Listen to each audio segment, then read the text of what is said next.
behind the DL. We got Dan Leventhal. Welcome back to Behind the Deal. Today, I'm joined by a former lacrosse player at Tufts University. Then he worked for Teach for America as a special education math teacher, and now he's the founder and executive director of Bronx Lacrosse.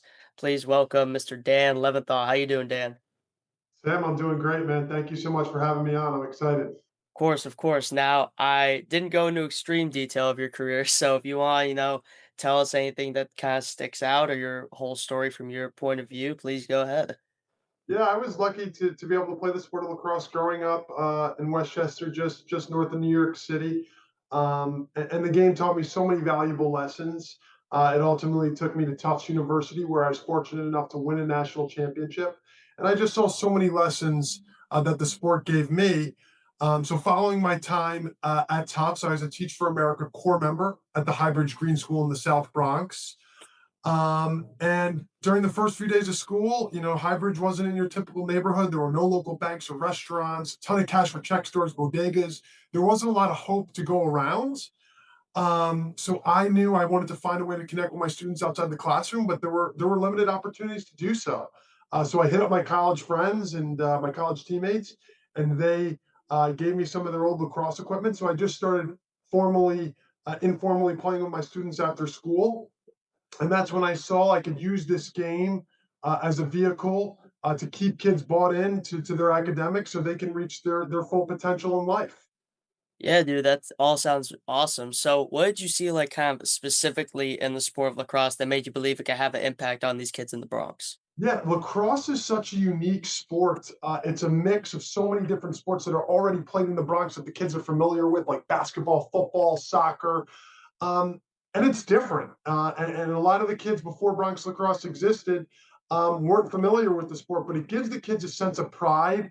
It's a fast sport, it's physical, and there's a ton of opportunity within the sport. Whereas, 14% of high school lacrosse players go on to play in college. That's a higher continuation rate than any other sport. So I think kids really see this opportunity that the game can give them, and it's a sense of pride walking around the South Bronx with a lacrosse stick. Yeah, I'm happy you mentioned the difference in kind of popularity in the sports in New York City because, of course, in the five boroughs, you see a basketball court every couple blocks. You always see a soccer field and soccer goal. There's always some baseball bases. So, there's now a huge business around youth sports, of course. There are club teams, AAU tournaments, recruiting, private coaching. So do you think that ecosystem is helping grow sports like lacrosse, or is it maybe pricing too many kids out? I think kids are definitely getting priced out. I think when you look at the sport of lacrosse, just to show up to a practice in full gear costs several hundreds of dollars. And this is exactly why Bronx Lacrosse exists. We eliminate all the barriers for the kids. We provide them all the gear, all the coaching, all the tournaments.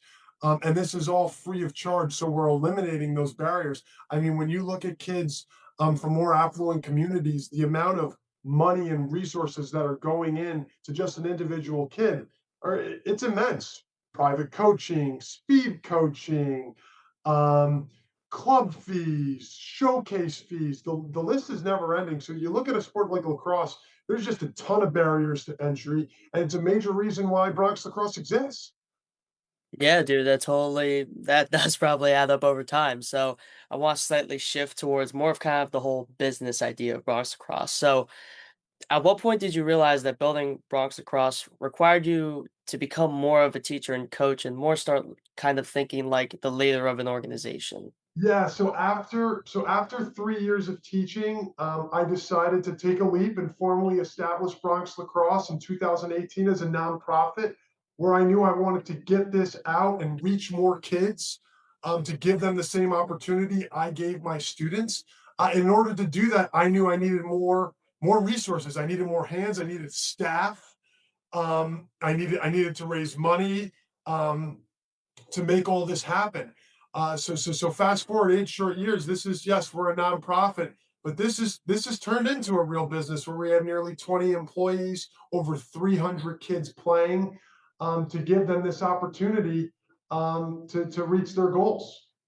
Yeah, so you obviously brought up a lot of growth in what you just said. I bet Bronx Lacrosse has grown exponentially since it started. And with that growth, what do you think has been the hardest part of scaling while trying to keep that same culture and impact it started with? That's a great question and something we grapple with every day. What our strength that we feel at Bronx Lacrosse is how holistic we are, and how high impact we are in the neighborhoods we serve. We are we are with our students every day in school. We spend time with them on weekends at tournaments. And this is something that we don't want to lose touch of. We are super hyper focused on the South Bronx and this community, and giving our existing kids and growing here as much as possible, to not so we don't lose that touch. You know, if we start expanding throughout the city, or into different cities, we feel we can't be as high impact as we are. Because even myself, although I'm not on the field as much as I'd like to anymore, now that I'm overseeing the whole organization, I still know the names of all our participants, and I build those relationships, and that's super important to me. Um, as we continue to grow. So yes, we'll still grow thoughtfully, but we're really focused on diving deeper into the South Bronx, and getting more kids here than as opposed to growing outside of this borough and in different communities. Right. You brought up a lot about having the balance, kind of the academics and playing lacrosse, joining them weekend tournaments. So, what balance does Bronx lacrosse usually strike between academic success and success on the lacrosse field? Because there could be a kid who, let's say, he's incredibly smart. Maybe he's not the best with the stick, but there could be a kid who's really good, but maybe he's not the best academically. So, where do you kind of strike the balance between those two? Yeah, we academics are our first and most important priority for all our kids. If you're not doing well in the classroom, if you're not showing up to school, it's really tough to be successful in life. The better you do in school, the more opportunities you're going to have on the fields and off the field. So academics are always our top priority in what we stress with the kids. And if kids are not doing well academically or not meeting our standards, they're not going to be able to play. So even if you can be the best player in this program, but if you're not passing your classroom, you're not passing all classes, and you're not showing effort in the, you're not going to be able to play. That being said, although academics are our top priority, showing success and doing well on the field isn't more or less important. We want to show success on the field. We want to win. We want to work hard at lacrosse. We believe that, although we come from a different area that hasn't traditionally played, we want to compete with everybody, and we're doing that. We have kids in our program that are competing with some of the best kids in the country. We have a kid that was a four-star recruit, that is going to Delaware on a full scholarship to play lacrosse. He'll be his first person in this family to attend college. So academics definitely number one, but we take lacrosse seriously, and a lot of pride in that, and we want to work hard and do well in lacrosse as well. Right. That's a real cool story about the kid going Delaware. I think that's real awesome, real inspiring. Here's a little hypothetical for you. If someone gave Bronx Lacrosse $10 million tomorrow, what would you do with it? And with a little bit of a follow-up, do you think money with like a nonprofit is a big constraint, or do you think there's something else involved too? Yeah, so if we had $10 million tomorrow, I could tell you what we would do. We'd begin construction on our own field in the South Bronx. Mm, Places that's our biggest barrier, is places to play. A lot of times our kids are forced to play on blacktop or small patches of turf. But if we were able to work in a joint effort, and build a field, and get some capital to build a field that can act as a home field for us in our community, instead of having to get on a bus to go to a field to play a game, that would be a home run for us and enable us to grow in our impact even further, because right now we don't have any full regulation lacrosse fields that we're able to play on. okay. And if you could make one deal with like a company, team, league, or person tomorrow, another little kind of hypothetical, to change the trajectory of Bronx Lacrosse, who would it be with, and what would that deal kind of look like? Yeah, that's a great question, man. What's really exciting right now is we have a lot of different partnerships already. people that are really good for us that provide equipment, jerseys. We work with Nike for jerseys. We work with So I STX want for to first of all, I equipment. need to shout out those partners that have been super helpful and really good for us. But as far as expanding into new partnerships, that's a really good question. I have to go back and I have to stick to a group. It would be something I don't know specifically. It would be something around constructing this field, whether it be a joint venture with a group that is interested in growing youth sports, and whether it's a private equity group that's interested in giving back and growing youth sports, but something to help us construct a field in this community would be a home run and really elevate everything that we're trying to do with Bronx Lacrosse. From this interview, I really gotten the vibe you really do care about these kids. Think that's really a remarkable trait from the short time I've been talking to you. So, where do you yourself envision these kids playing lacrosse in like 10 years? Where do you envision them? Yeah, I mean, I said it again, not our main focus, but I said it from when I started the program 8 years ago, that there was no doubt in my mind we can not only create some of the best players in New York City, but we can have some of the best players in the game come out of the South Bronx and work with and compete at the highest level, and that even goes as far as professionally. But I really think the most important thing and what we're really trying to do is we are we are trying to get kids to lead successful lives. So the most important thing is using this game so kids can get to college, stay on the right track to get into careers, and lead successful lives. Because in the end of the day, you can't really make a living right now playing professional lacrosse. Hopefully that changes. So the name of the game is to get kids leading successful lives and into careers where they can take care of themselves and their families.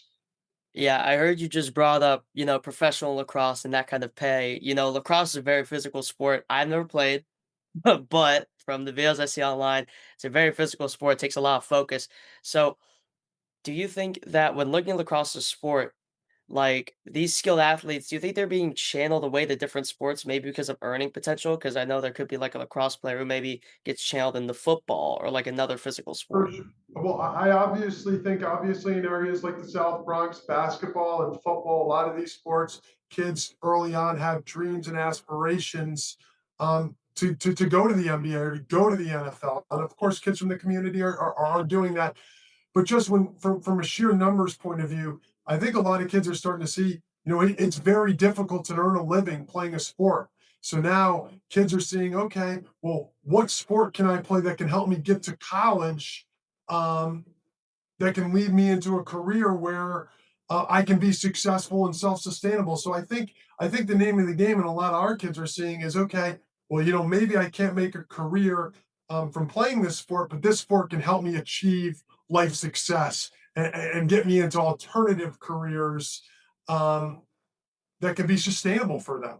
And I got to give credit to, obviously, the game of lacrosse is changing. The Premier Lacrosse League, the professional league, is doing a great job advancing the sport forward. And especially lacrosse is going to be played in the 2028 Olympics, which is super exciting. So we're really happy about the direction the game is going. Earlier in the interview, you say you didn't play as much as you wanted. If Olympic team gives you a call, says Dan, we need you to play for us. Are you picking up that call and are you going? I'm not picking up that call anymore, man. Oh, I'm come too on. old. I got two young kids now, and my passion is on the sidelines working with the kids and mentoring them and coaching them to the best of my ability. Plus, I get hurt, and nobody's giving me that phone call. So Well, first, congrats on having two kids, man. That's a awesome joy in life. So you obviously were very good at lacrosse. You played the Tufts, and in doing so, you probably had to be a great athlete. So if you were to go back, if you let's say couldn't do lacrosse and you had to pick another sport, which one would you have done? people say after I finished, I've gotten a little bit out of it since graduation. After I graduated from Tufts, I rowed a lot in the gym, and I get competitive with rowing. I'm not in the water or anything like that. But the erg in the gym, and I used to get competitive with that. And I always thought people told me I had a good figure for rowing. Maybe I would have tried rowing. As a sport, being 6'4", maybe that could have been a different calling for me. But I love all sports, man. Although I never rowed growing up, I play basketball, football. Um, I love playing sports, and I think so many valuable lessons can be taught from kids, can be taught from playing sports. Lessons of leadership, responsibility, teamwork, so much important stuff. Totally agree with you there. Now, I only got two more questions here and then I'll let you go. But if you had to pick one story from either your time at Tufts or you being a director of Bronx Lacrosse, what would you say is like the most rewarding or like favorite story you've had? Yeah, no question. We have a lot of them, and they're individual stories. Obviously, you take the one of Jordani Rosario, who moved here from the Dominican Republic when he was 7 years old, um, didn't speak any English, didn't know a thing about lacrosse, started playing lacrosse in middle school, really took to the game, worked hard at it, and he became a nationally profiled recruit. And he was heavily recruited by many Division I programs. He's getting a full ride to go to school. I think seeing something like that is super cool and something I'm proud of. But I also take other stories of individuals too, like Mohammed in our program. Mohammed, one of my favorite stories. He's now a rising sophomore at Skidmore College, where he's on the lacrosse team there. He plays defense. Mohammed started with us in middle school, and then as high school started, that was during the pandemic. Um, and he lost touch with Bronx Lacrosse, and started doing poorly academically, where he was actually not on track to graduate high school. But the program stuck with him. We said, Mohammed, we want you back. We want you, we want you to stay a part of this thing because we still believe in you. In Mohammed's junior year of high school, he transferred schools. He started being closer with Bronx Lacrosse, and he ended up going on to a postgraduate year at the Millbrook School and is now at Skidmore College. And that's a trajectory of a life that was totally changed. And we saw it could have gone one way to not finishing high school to now. Mohammed is like a son to me, and he's at Skidmore College doing amazing things. So I think there's those individual stories are something that really stick with me, and it's why we do this work. All right, last question here. If you had to give a piece of advice to, let's say, a kid my age who wants to make a true big change in their community, whether it's lacrosse, basketball, rowing, if they want to make a change to their community, what one piece of advice would you give to them?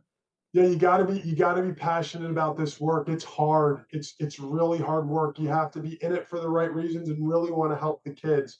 But if you're passionate about something, and it's your goal to see something through, and want to see the success of the kids and love working with the kids, you can achieve it. It's anything. It's just like anything. I had no, it was never in my mind when I took the Teach for America job that I was going to be starting Bronx Lacrosse. It was, it sort of happened organically. And it just happened to be my passion working with kids and seeing them develop. And lacrosse just was something that I had as a passion that I incorporated this whole thing. But I think if you bring passion and a hard work ethic and a love for doing something, I think there's definitely going to be a lane for people to be successful in it, for whatever it is that they want to do. All right, Dan. Well, thank you so much for your time. That was a real awesome interview. It was real awesome to hear more about Bronx Lacrosse. If you're watching on YouTube, hope you liked the video. Hope you subscribe. We got many more episodes coming in the future. And if you're listening on Spotify, I hope you stay tuned for the next one. Thank you, Dan. And see everyone next time on Behind the Deal. Appreciate it. Sam, thanks again for having me, man. Congratulations again on all the success. All right. Thank you.